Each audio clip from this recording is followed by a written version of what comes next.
Here we go. Recovery bullies. They are very real. Just like energy vampires are real. Just like narcissists are real. Just like, which I never thought, never believed, that darkness, evil, demons. Oh no, it's like lions and tigers and bears. Oh my. But perhaps it is Layla. Hi. Perhaps it is the recovery bullies. That's the topic, by the way. Recovery bullies. The reason why I wanted to just talk about this is because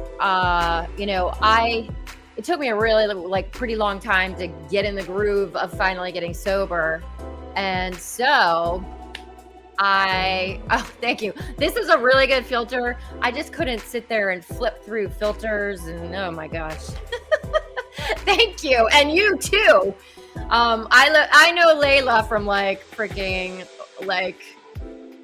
I don't, maybe, is it elementary or just in middle, junior and high school? I'm not sure. I think throughout. So recovery bullies, they're very real. I've experienced them. I've also experienced really horrible experiences at meetings. As a matter of fact, let me tell you my very first, I really didn't even introduce myself. Hi, my name is Karen Kane, and a lot of people call me KK. I help people heal and become happy, healthy, and strong. And no, I'm sorry. Where am I? I think it's hot. That's the problem. Happy, healthy, and free. So happy, healthy, and free from any attachments outside of themselves. We could be sober, but are we really free? Are we really happy? Are we healthy? So all of that takes work, and it could take one recovery bully to set you back down the spiral, back into relapsing, because you're like, man, maybe you're like, this AA thing, these meetings suck, this sucks, I'm not doing this, that's not my thing, okay? And I can tell you what, in the very, beginning, nobody wants to go to AA. I mean, no, they don't, ever. It's just not a thing. But eventually, you find your groove, you find your family, and hopefully you get sober, and hopefully you stay sober, right?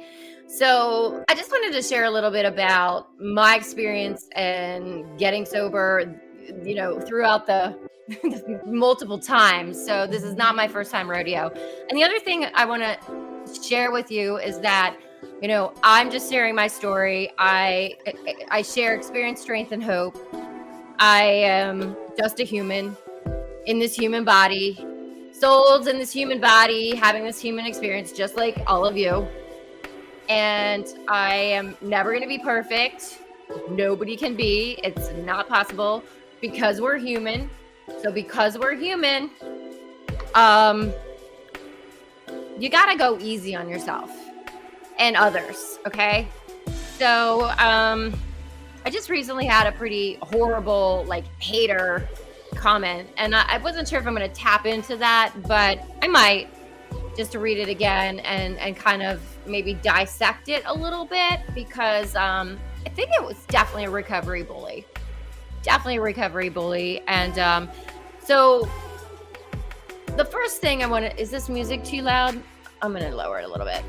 So my very first AA meeting was the worst, the worst meeting I've ever been in.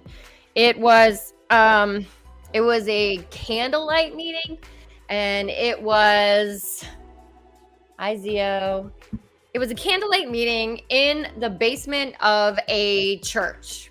So my husband at the time, I'm not sure if we were having problems, and I was a mess, and to the point where it was like, hey, you should probably do something about your drinking, right? So So basically, we I was like, all right, I'll try a meeting if you come with me. And so he came, we went together, and we had somebody friends of ours babysit our son so that we could so I could go to this meeting together. And it was like the weirdest meeting ever. And I felt so uncomfortable, and it was dark, and it was the candlelight. And I feel really, I think they just talked about a lot of depressing stuff. It was really, really, really depressing from what I remember. I mean, this was a really long time ago. My son was really young. So it was a long time ago. But so from that experience, I was like, oh, like that's not for me, that I can't get sober through that. That's just not my jam. So yeah, so that was kind of that, right? So I basically just got sober, kind of just on my own, white knuckled it, just did the best I could. And I was plugging into health and fitness, but I didn't have any real guidance. I'm trying to think if around that time, yeah, it's all kind of a blur. But what I want to talk about is like recovery, bullies in the outside world, like in meetings and that kind of thing, because it's a very real thing. And through my recent experience of, really learning about narcissistic traits and behaviors, and kind of, that's all over the map, and there's all different kinds. And also this person that just, threw me under the bus, dissected every little thing, what it was a mirror. So basically this person called me out on all of their bullshit. But so that was my very first meeting. So I just want you to know that eventually I did 90 meetings in 90 days, and I had to go to all different kinds of meetings, because what was I going to do? Like, they're not every day, although I found a place where they were like multiple times through the day, which was basically ended up being like my home base, because they would have morning meetings, they would evening meetings. And so if I missed a meeting, I would have to, I would double up like another day. So, so basically,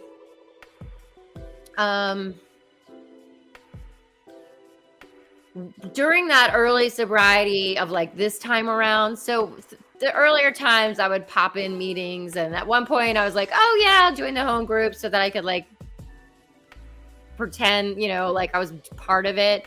But I really wasn't ever like doing service or anything like that. So let's see. So basically, this last time around, I was plugged in 90 meetings, 90 days, and 90 meetings in 90 days. It's a lot. But there was always this one person or just this one individual at that particular place that I was going 90 meetings in 90 days.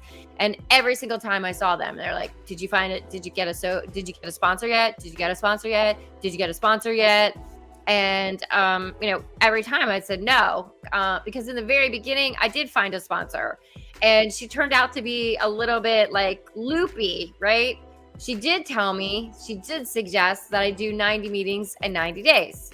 So there's a reason for everything. Everything happens for a reason. So basically that one sponsor, that very first sponsor, she told me that, and that was almost like the magic that she gave me. Like, she just sprinkled that knowledge onto me, and I was like, I thought that was like a crazy thing to do, but I said I would do it because I really, really, really wanted to finally get sober. I just want to be happy, I wanted to be a role model for my son.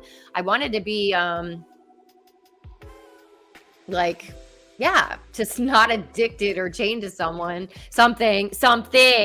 And also, I was sick and tired of feeling really crappy. I literally was just on this like, wake up, drink throughout the day, and then pass out and wake up. And, I would binge drink on the weekends. That was even worse. So every single time, and it kind of just made me feel weird, because I knew it wasn't like I wasn't looking for a sponsor, but when it comes to a sponsor, you really have to have a good fit. You're not going to pick any sponsor.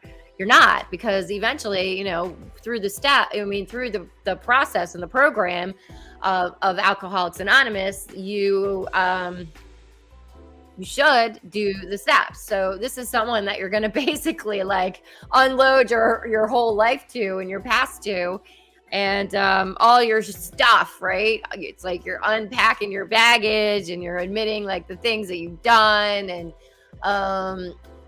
you're taking the inventory. And you're working with your sponsor. So your sponsor is not just going to be like Joe Schmo. Your sponsor is going to be someone that you can trust and that you feel comfortable with. So I kind of feel like that was a little bit of a bully, because at that point I could have just been like, I don't want to be in this place anymore. I feel uncomfortable. I feel also like there's pressure on me to get a sponsor.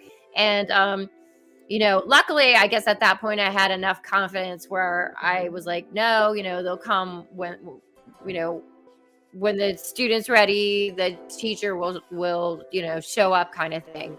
Same principle. So, and so I think that, the message here is, don't judge a book by its cover. And also, if you go to one meeting, that's just like one meeting. There's so many different kinds of meetings, right? There's the candlelight meeting. There's a big book meeting. There's a speaker group, speaker meeting. So there's all different kinds of meetings.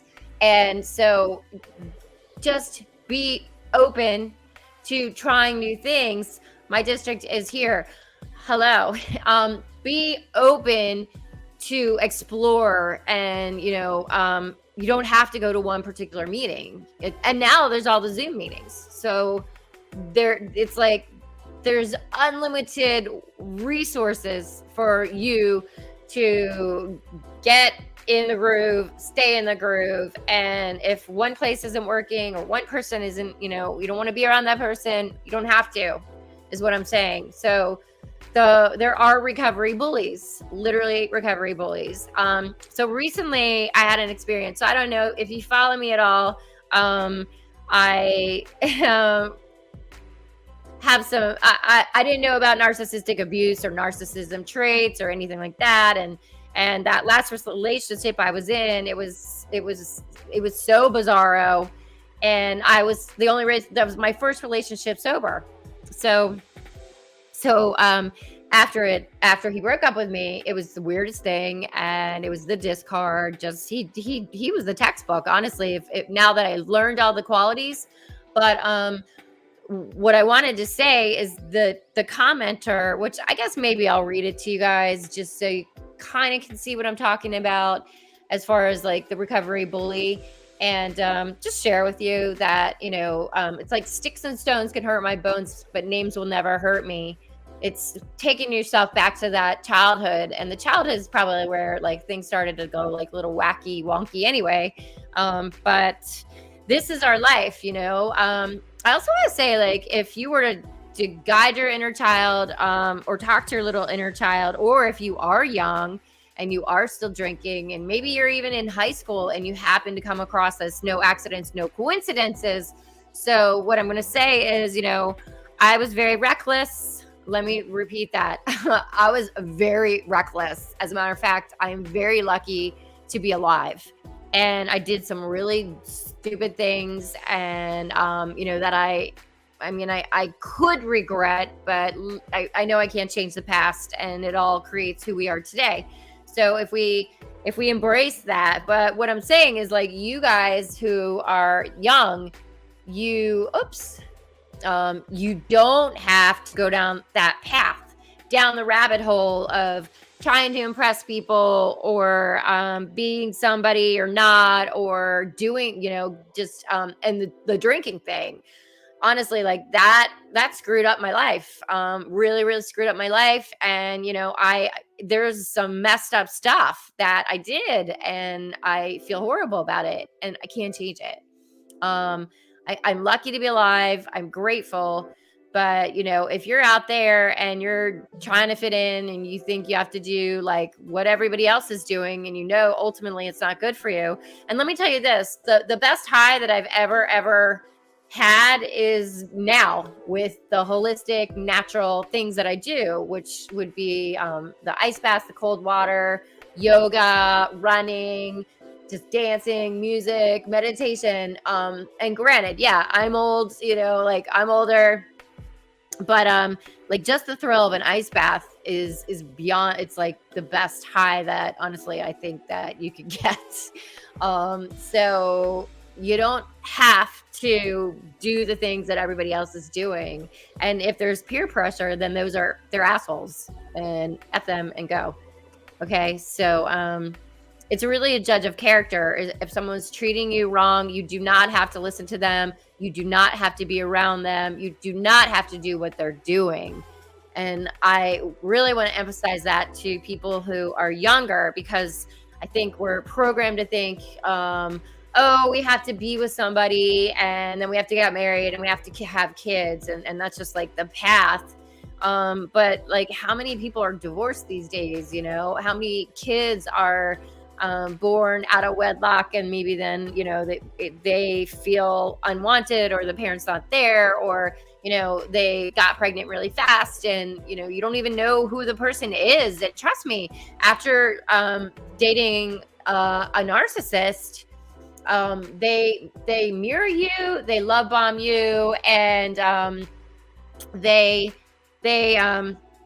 kind of like just become everything that they see you want to get what they want. And it's not really who they are. And then the whole phase with the trauma bonding, and then they start to devalue you. So then they're chipping at you. And if you're not aware of this, please, please, please research narcissistic abuse, or the 9 traits of narcissists, because there's like, the spectrum. There's obviously NPD, that's the most extreme. But then there's just like little, everybody's got, it's all over the map, right? Because we're all different, we're all unique. So yeah. So I mean, when you're young and you're naive, a lot of things that you don't even plan to happen in your life. And it's not, I'm just saying, like, be the strong one, be bold, and don't just conform. And don't try to be older than you are, because before you know it, you're like, my son's, before you know it, you're 18 and you're like, am I going to college? What am I doing? And, you're like, the time flies so fast. I mean, and I'm speaking from my experience when I just literally was trying to grow up so fast. And when I was like 15, I was playing in a band in bars in DC, Baltimore, New York. I mean, like, it really kind of screwed me up, because I was pretending, and I had a fake ID with your fake ID, with your fake ID, with your fake ID. Yeah. And yeah, I just would drink because I wasn't confident. So that gave me the confidence, the false confidence, which is drinking. And, my life just, my full-time job was drinking. That was my full-time job. And I didn't have a career. I didn't pursue anything other than my drinking habit. That was what I pursued. Okay. So really quick before I jump off, let me just read. I'm going to read that kind of, I want to call it like the hater.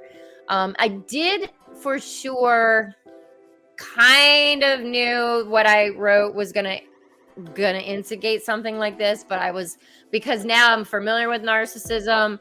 I guess I was sort of testing the waters, because now I know, but I also want to like test to make sure I know, So I had this guy basically was like, you should switch your content up and stop repeating this stuff, and you'd get more followers if you did. And I wrote back, oh, thank you so much for the suggestion. I said, what particular topics would you benefit from? And then I said, in PS, narcissistic abuse is very real. I said, gaslighting, verbal abuse, mental abuse. I said, it is a very real thing.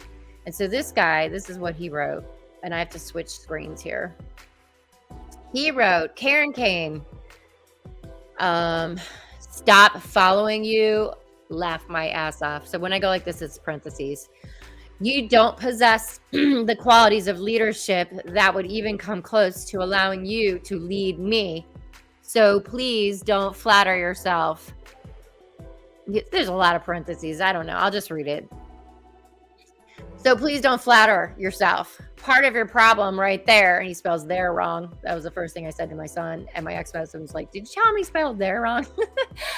You still think the universe is running mankind's show, LOL. So he doesn't believe like in the spiritual aspect like I do, which is, that's fine. A terrible representation of the female gender. And for some reason, it doesn't resonate with you. Stop pointing fingers and own up your very own bimbo-ness. Again, no one, absolutely no one manipulates, abuses me, right? You or others, unless we allow them. I mean, true, but not true if you aren't aware of like people who lie, cheat, manipulate, do verbal abuse, and completely like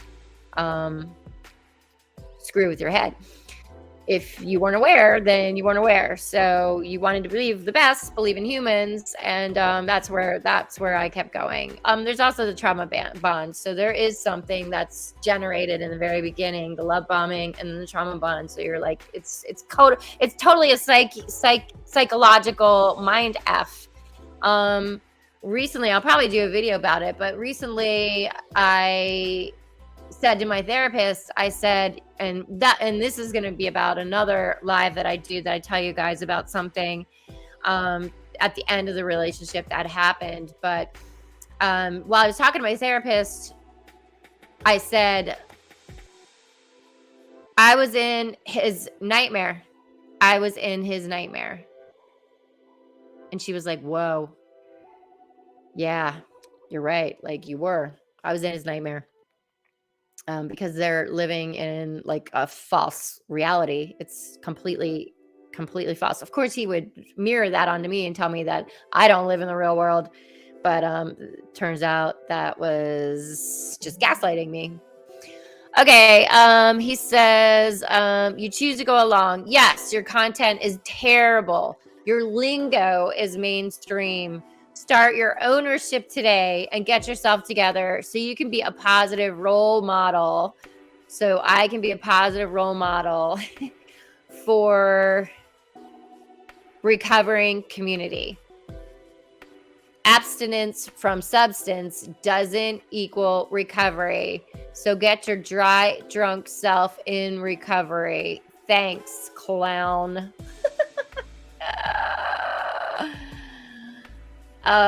So I love that, the dry drunk part, because obviously like he was speaking into a mirror, in my opinion.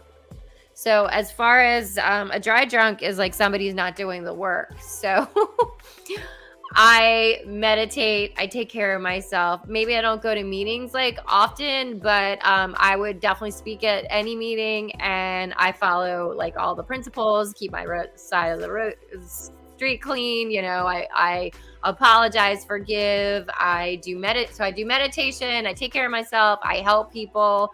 I'm actually a spiritual counselor, life coach. So my clients, many of them are in recovery or there's an active addiction. So this guy just came out of nowhere because I said I didn't even say anything bad. I really didn't. I just said, what would you like me to talk about? And I also said narcissistic abuse is very real. And this is how this guy jumped at me. So the guy's a total narcissist from just everything. He just totally like gaslit me.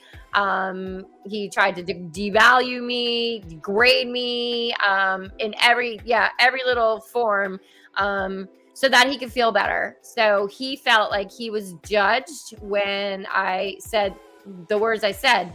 And so he went on the attack mode, that's what narcissists do. If it was somebody I was seeing, they probably would have given me the silent treatment, because that's what my exes used to do. So silent treatment is a form of manipulation, just so you know, in case you didn't. And it's a very, very brutal one. It's definitely a mental abuse thing. And so and then the last, yeah, so the dry drunk. So I was seeing a therapist. I was seeing a therapist until they told me yesterday that she's no longer at the practice. Like out of the blue, I saw her Monday, and now as of yesterday, she's no longer at the practice. So anyway, that's a little crazy, but I'm definitely not a dry drunk. I can assure you. And if you knew anything about me, you would know that. So I pray for that individual. I have compassion. I block that person because it's seemingly very real that narcissists do not belong in my life. And, I definitely spot them pretty easily now. And they're everywhere. So they could be your boss, they could be your friend, they could be your parent, they could be your minister, they could be, they're everywhere. So your doctor, it's not any particular type of, like it's they're everywhere. So yeah. Um yeah, that's it. Don't get bullied by anyone in recovery. Your recovery is number one, and what anybody says or does has nothing to do with you. And don't let it stop you from going back to a meeting or to go to different meetings. Okay. There are so many different types of meetings. So, they say it works if you work it, keep coming back. So if you keep coming back, eventually you're going to get it. And, you don't even have to talk. You don't even have to talk. Just sit there and listen. Just sit there. I used to be like a sponge, and I'd write like certain quotes in my phone, and I'd remember these things. And the best one that I could ever, I could ever really, the one that sticks in my head is a grateful heart will never drink again. A grateful heart will never drink again. So, yeah, that's it, guys. If you enjoyed this content, if you have any topics, definitely let me know. If you have something, I can't even talk tonight. I'm tired. I'm tired, but I wanted to go live, and that was just on my mind, and because I want to just like pack that away. I wanted to address that particular topic, and then just move on. So, recovery bullies are very real. Don't let them stop you or get in your way from, taking care of you. Oxygen mask on first, and it works if you work it. So keep going, keep trying. And well, no, not keep trying. Just do it. Just do it. You can do it. If I can do it, you can do it. I'm not special. No. If you need any help, let me know. All right. Take care, everybody. Thanks for being here. Bye.